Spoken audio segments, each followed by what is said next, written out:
Dar cum e frig, cerul plânge și eu strig printre lacrimi. Hei, haleluia, hei, haleluia. Mai dus de la 30 de grade, 30 de grade, 30 de grade, 30 de grade, 00 grade, 00 grade, 00 grade, 00 grade. Prea multe n-ar fi de zis, nu poți reaprinde un foc ce deja s-a stins. Ca în zilele și nopțile de vară, erau 30 de grade și în noi, dar și afară. Stai așa, acum este fric și vântul bate. Stai așa, e sub 000 grade. Știi că vremea trece, dar oamenii nu se schimbă. Tu de ce ai vrut să mă schimbi, să te uiți la mine ca în oglindă? Am înghețat, dar n-am să ți-o spun. Nu mai e soare, sunt singur pe drum. Nu mai am aer și aș vrea să te sun. Dar dacă ai răspunde, n-aș ști ce să spun. Un gest dacă ai face, aș ști că acum ai schimbat viitorul și vremea din jur. De la 00 grade, la 30 de grade, 30 de grade, la 30 de grade.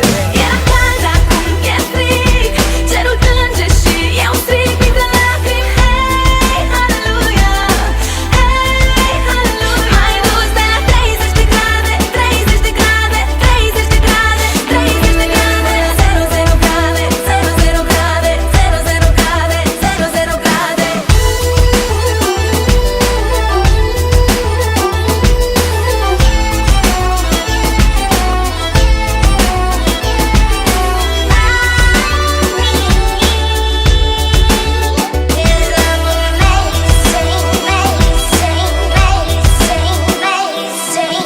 Se spune că atunci când plouă cerul plânge și când inima e rănită plânge cu lacrimi de sânge. Era soarele pe cer, între noi vreme de plajă, peste 30 de grade și amândoi cuprinși de vrajă. Stai așa, acum este fric și vântul bate. Stai așa, e sub 000 grade, până și îngerii urlă când văd cât de rău ne doare. Ci că tot rău spre bine și nimic nu-i la întâmplare.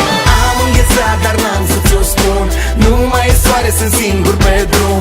Nu mai am aer și aș vrea să te sun. Dar dacă ai răspunde, n-aș ști ce să spun. Un gest dacă ai face, aș ști că acum ai schimbat viitorul și vremea din jur. De la 00 grade, la 30 de grade, 30 de grade, la 30